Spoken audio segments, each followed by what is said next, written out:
For centuries, scholars believed they understood every prophecy written about Jerusalem.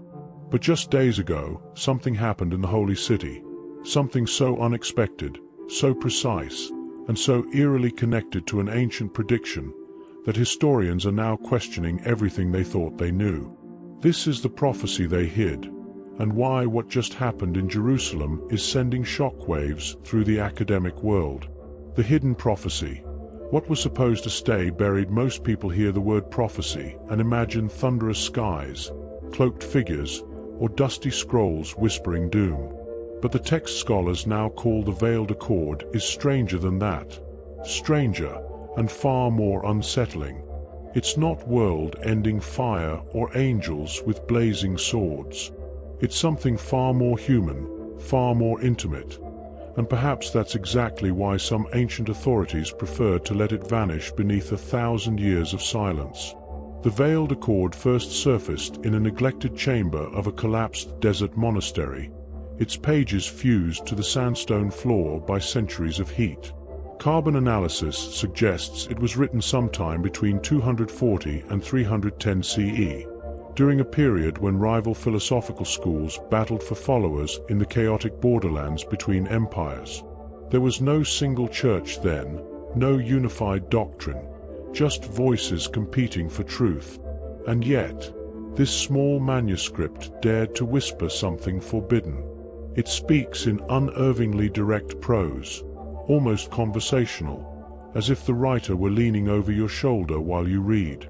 Instead of promising salvation through obedience or divine favor, the veiled accord insists that every individual shares authorship of the world's fate. That prophecy is not prediction, but participation.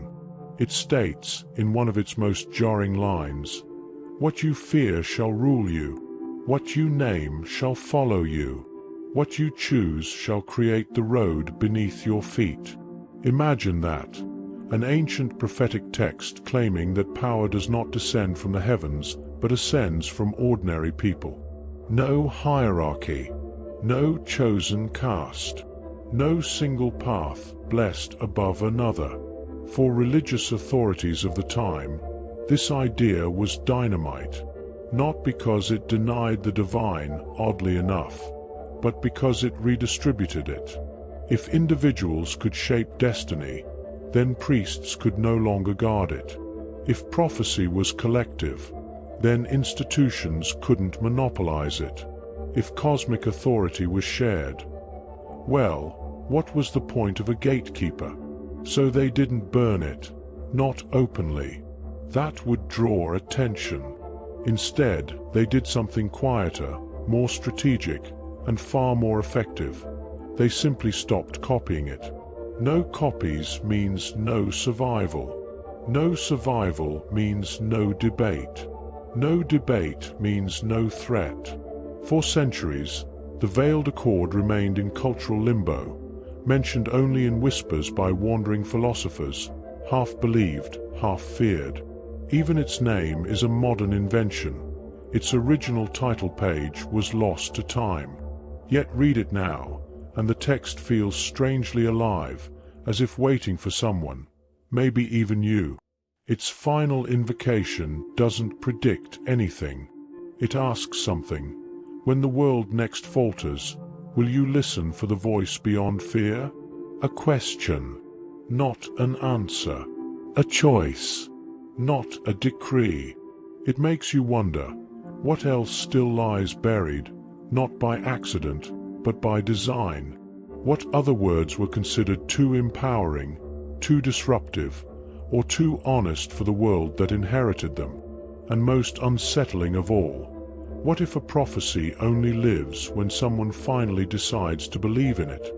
A warning ignored for centuries, for generations. The prophecy sat in dusty libraries, buried under layers of forgotten parchment and half-told legends. Scholars glanced at it the way people glance at an old weathered sign on a road they never travel. Brief curiosity, then dismissal. After all, what could a centuries-old warning possibly mean in an age of reason, electricity, satellites, and algorithms? But here's the unsettling part. Its relevance didn't fade. We just stopped paying attention. The prophecy spoke of a moment when humanity's greatest strengths would become its greatest vulnerabilities, when connection would turn into exposure, when knowledge would overflow into noise, and when the line between creation and creator would blur so dramatically that the world would feel both more advanced and more fragile than ever before. For hundreds of years, that sounded like poetic nonsense, a metaphor, a dramatic flourish from an overly imaginative seer. Yet look at us now. Look at the world around you. We live in a time when information travels faster than thought, when machines learn our patterns more accurately than our closest friends, when global crises can spark in minutes and spread in seconds. The prophecy's warnings, once too vague to matter, now read like eerily specific predictions. The idea that humanity might one day lose control of the tools it builds, that our endless pursuit of progress might outpace our ability to handle its consequences, these no longer feel like myths. They feel like headlines. And here's where you enter the story. Ask yourself, when did the world start to feel as if it were accelerating beyond what anyone can fully grasp? Was it when technology began finishing our sentences? When truth became something we argue about instead of agree upon? When the planet itself started responding to centuries of indifference? The prophecy hinted that humanity's downfall wouldn't come from something external. Not a monster, not a conqueror, not a curse, but from something quietly growing within our own achievements. A shadow cast by our brightest innovations.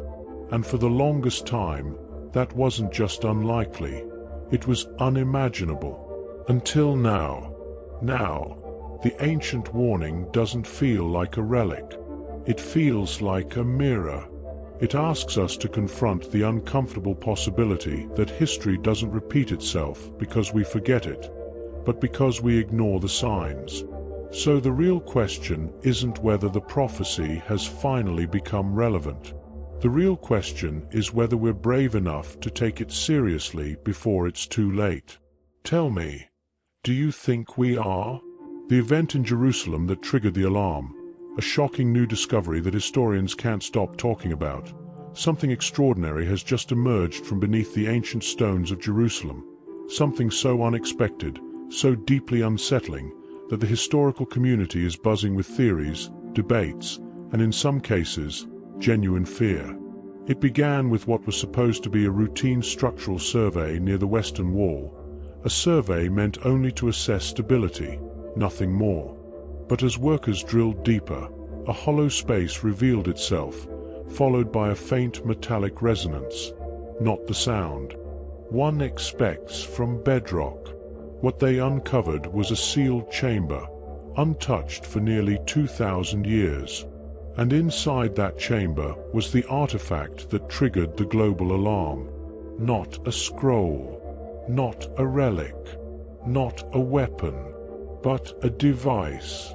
A device whose materials, copper alloy tubes, a crystalline core, and inscriptions that glow faintly when exposed to light, should not exist in the archaeological record of first-century Jerusalem. A device whose function no expert has yet been able to explain. The inscriptions, though ancient in form, appear in a hybrid script, part Aramaic, part something else entirely. One fragment translates loosely to, "For the days of upheaval, when the guardians fail." Another, "Do not awaken the sequence."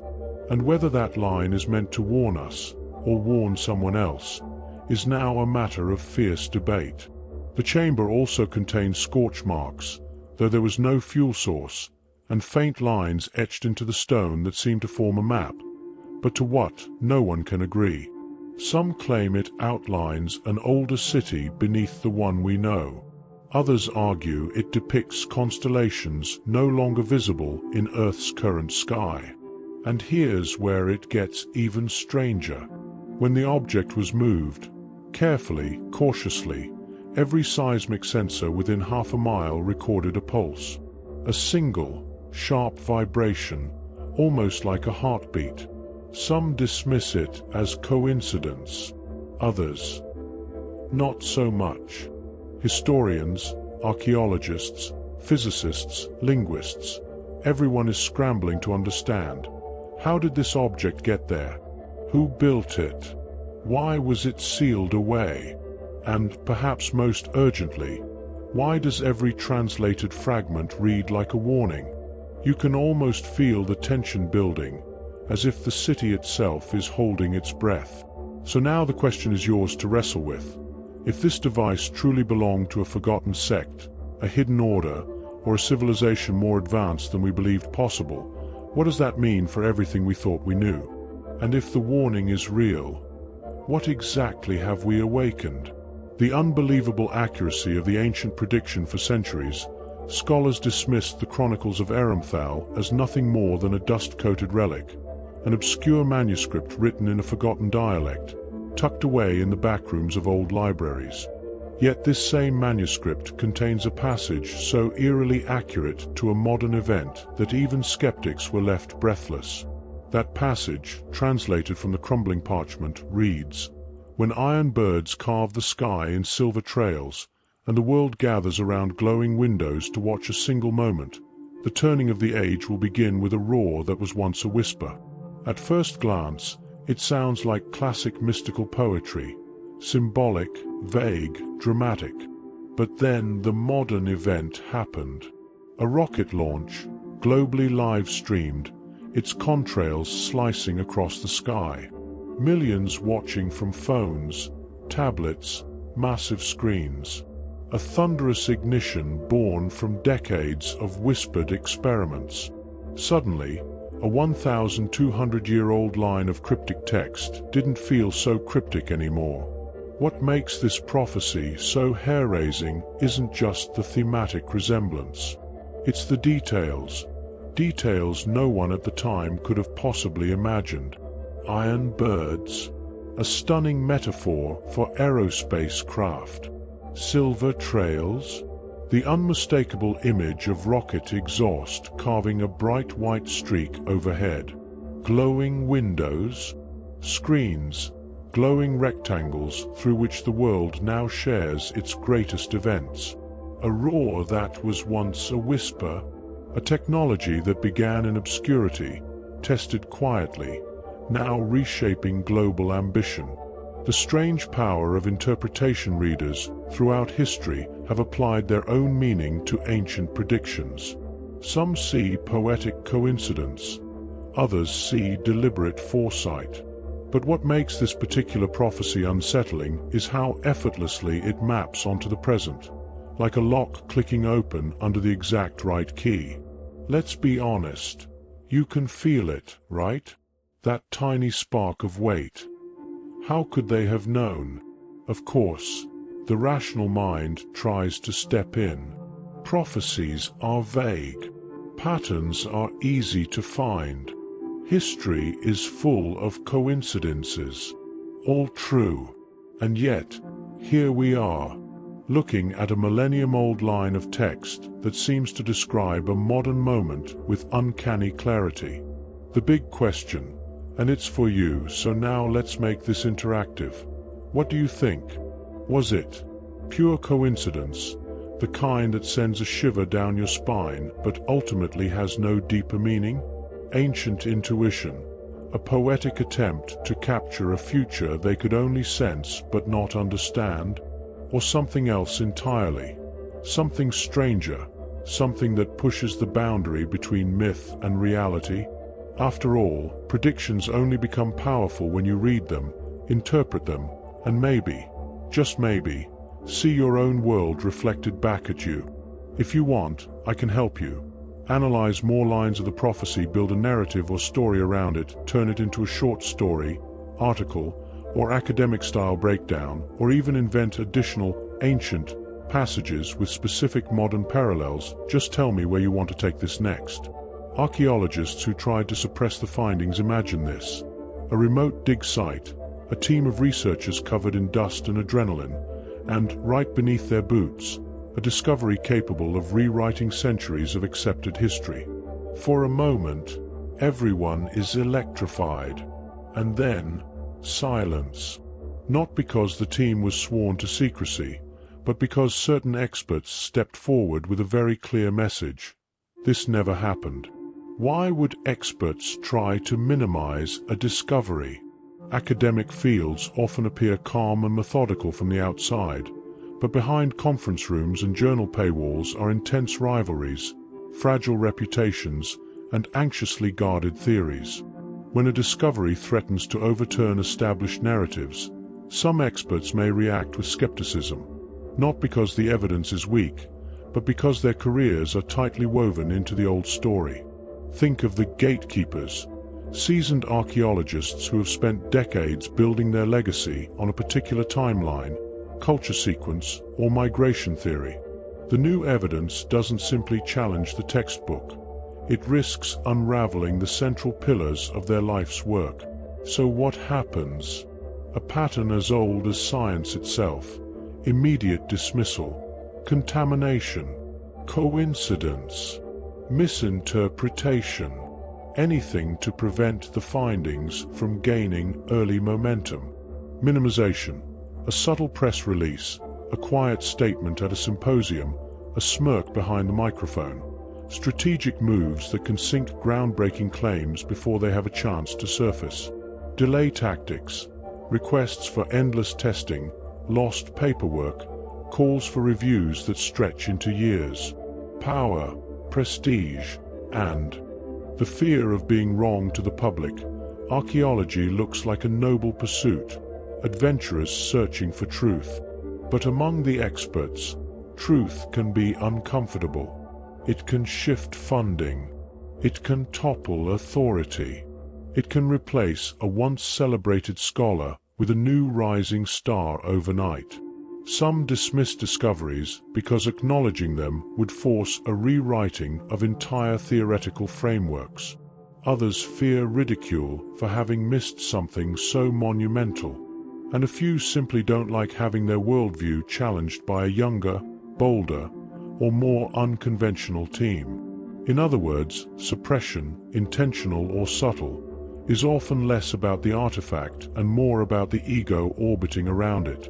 When silence becomes suspicious, imagine the interactive part here. You are standing in the excavation pit. You can see the artifact with your own eyes, an object that doesn't fit the known chronology. You lift it, feel its weight, trace the marks carved into it. But when you turn to the senior expert, expecting awe, you're met with a flat expression and the quiet command, "We're not publishing this." Shocking, right? And yet, scenarios like this, whether due to caution, pride, or professional fear, have shadowed many scientific discoveries throughout history. The turning point, of course, truth rarely stays buried. Independent researchers start asking questions. Carbon dating results surface. A younger archaeologist posts a blurry photo online. Suddenly, the suppressed finding grows a voice of its own. And the experts who tried to minimize it, their silence begins to echo louder than the artifact itself. The clue found beneath Old Jerusalem, beneath the sun-bleached stones of Old Jerusalem, where every step feels like it echoes across millennia. A different kind of story is being uncovered, one that blurs the line between ancient prophecy and physical reality. Imagine descending into the narrow shafts carved into the bedrock near the city of David, your fingers tracing rough, cold limestone as the air grows heavy with the scent of dust and time. You're not just entering an archaeological dig, you're stepping into a narrative that has been waiting, silently, for thousands of years. In recent decades, excavations near the Temple Mount and the city of David have brought forth discoveries that feel like whispers from a forgotten world. Clay seals, some bearing the names of individuals mentioned in sacred texts, have risen from the earth like messages preserved in stone. Burn layers from the Babylonian destruction still cling stubbornly to fractured pottery. Entire streets, once described in ancient chronicles as the paths walked by pilgrims heading toward the temple, are being uncovered slab by slab.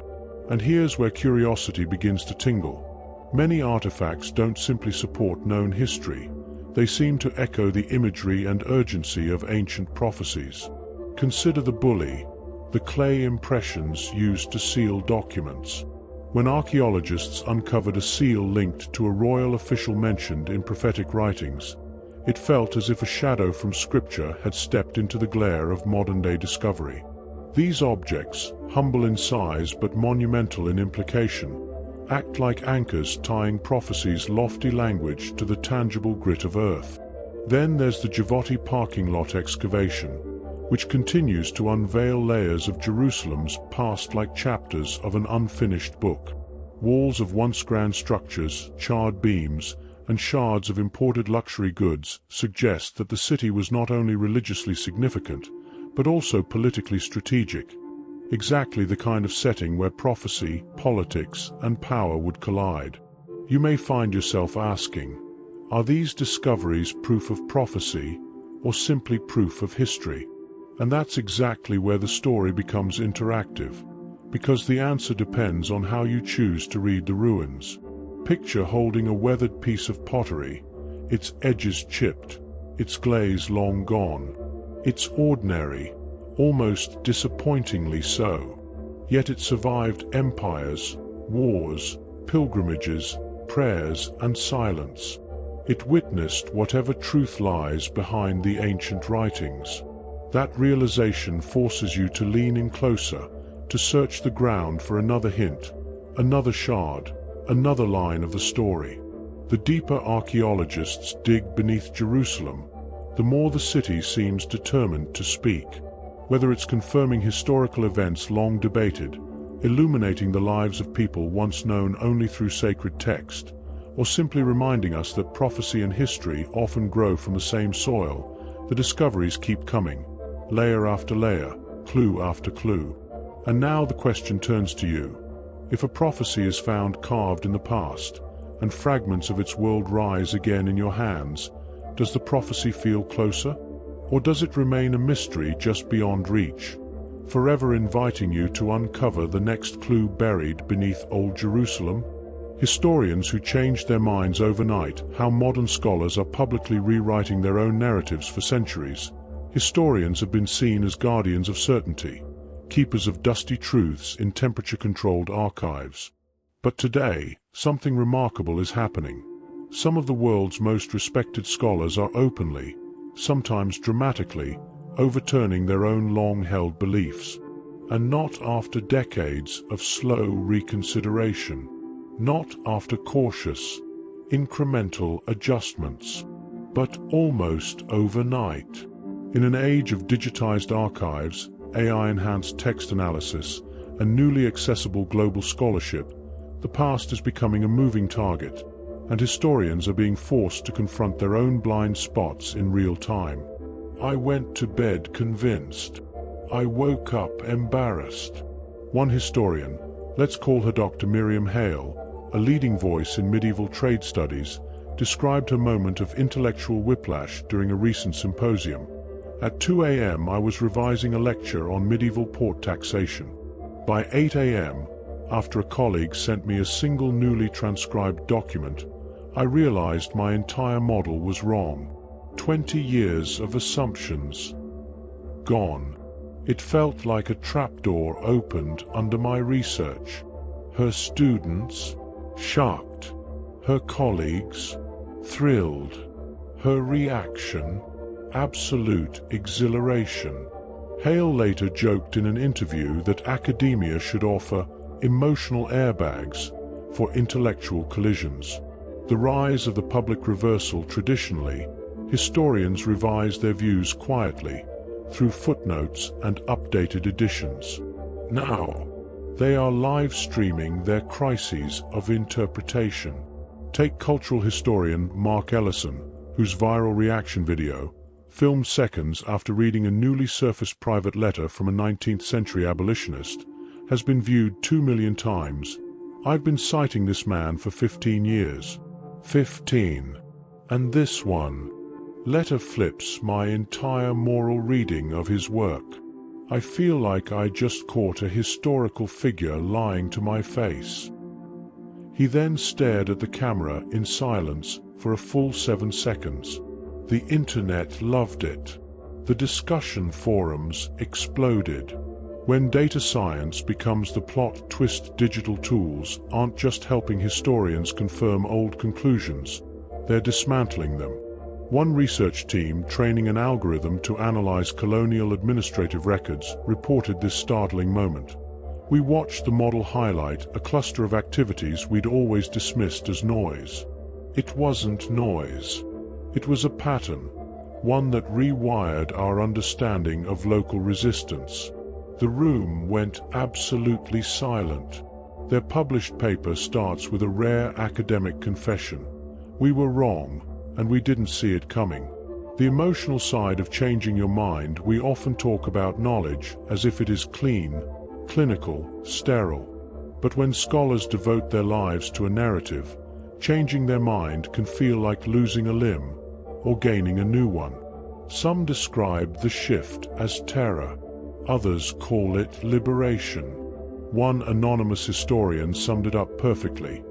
"If you think history is a fixed truth, you're reading it wrong. If you think historians never panic, you're definitely reading us wrong." Your turn. If you dare imagine you've been certain about something for years, an event, a memory, a political belief, a family story, and suddenly new evidence contradicts it. Would you cling to your version?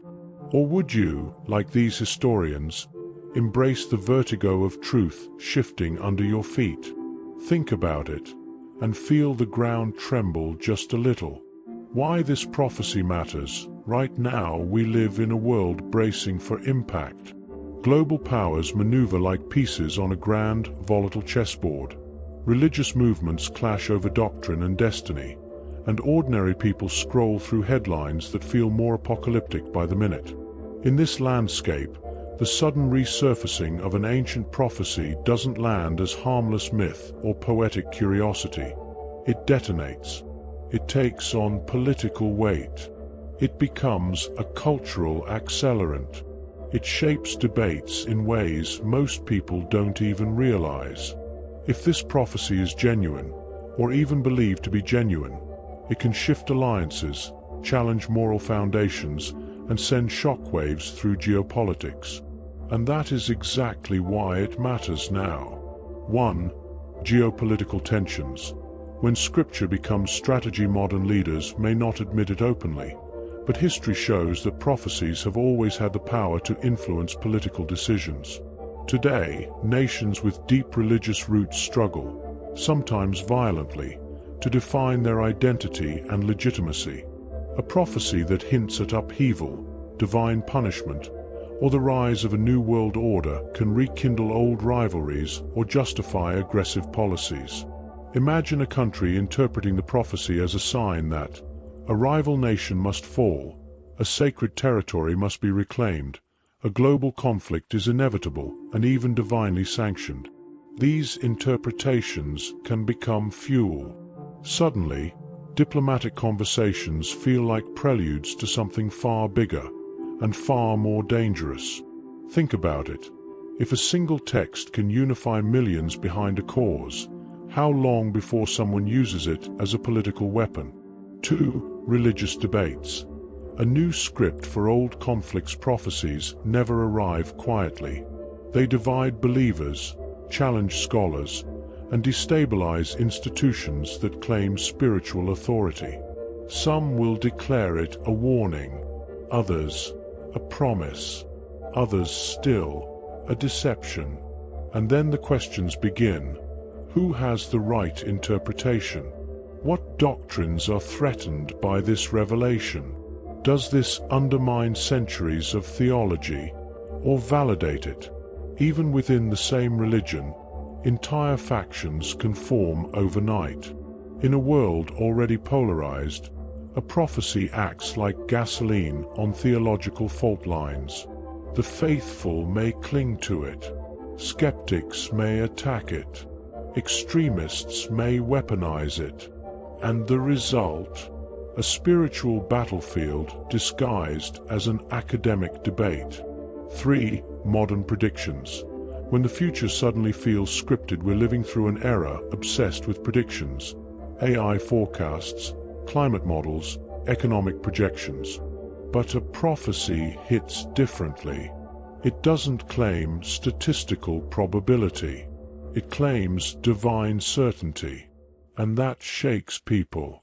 Some will use it to validate conspiracy theories, support doomsday scenarios, reinforce the idea that global chaos has a cosmic explanation, and in a culture that often confuses viral with truth, the prophecy becomes more than text. It becomes narrative. A story people want to believe because it gives meaning to their fear.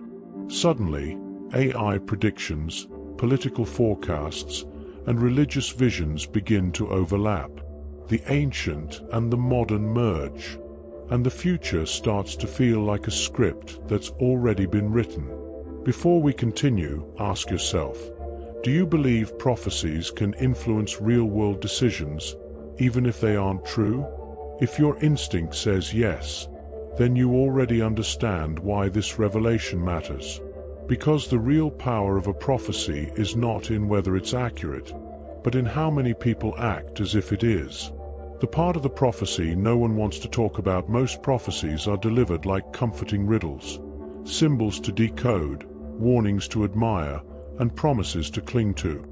But every prophecy, whether ancient, mythic, or modern, has a shadow, a portion so unsettling that scholars either soften it with metaphor or bury it under layers of academic politeness. Yet this forbidden fragment, the part no one wants to discuss, is often the one that matters most. It usually appears as a single line, a vague threat, a sudden tonal shift, a sentence that feels like a cold hand tightening around your ribs. Scholars call it the catastrophic clause, the moment the prophecy stops being poetic and becomes personal. According to many traditions, this is the part where the prophecy stops describing the world and starts describing you. Not you as a collective humanity. Not you as in the future, imagined generations. But you, the reader, right now. It's the moment the prophecy says something like, when the sign is seen, the witness becomes the catalyst. Sounds mysterious, until you realize you are the witness. You are the one reading. You are the one interpreting. You are the one changing subtle decisions, choosing differently, hesitating, speaking, remaining silent, because the words stuck in your mind. And that's the secret scholars avoid. Prophecies aren't predictions. They're triggers. The darker portions often imply that disaster isn't a distant event coming toward civilization, but a chain reaction initiated by the very act of paying attention to the prophecy in the first place. It's not fate, it's psychology, it's influence, it's the dangerous feedback loop between belief and behavior. Some manuscripts even hint that ignoring the catastrophic clause is what gives it power. A sentence like, "What is unspoken grows." So researchers avoid discussing it. They strip it from translations. They call it symbolic, allegorical, irrelevant. But maybe what frightens them most isn't the possibility of catastrophe. It's the possibility of responsibility. Because if the darkest part of the prophecy is about the reader, then the question becomes unavoidable. What if the ending changes depending on how you respond right now? Fear, curiosity, doubt, action. Prophecies rarely conclude with the world ending. Most conclude with a choice. And the unsettling truth, the one no one wants to touch, is that you're already in the prophecy the moment you read it. So tell me, now that you've reached this part, how do you feel? What could happen next? If the prophecy continues to unfold, if the prophecy truly continues its course, then what we've witnessed so far may only be the opening act of something far more gripping, far more unpredictable. Every sign that has surfaced, Every symbol, every shift, every whispered warning suggests that the story is entering a new phase, one where the boundaries between fate and choice begin to blur. And if these patterns hold true, the next events may not just echo the past, they may rewrite it. Imagine the tension tightening as clues appear in unexpected places, as if reality itself is trying to send a message. Small coincidences start connecting like puzzle pieces, forming an outline of something massive waiting just beyond the horizon. Characters who once seemed insignificant could suddenly rise to the center of the narrative.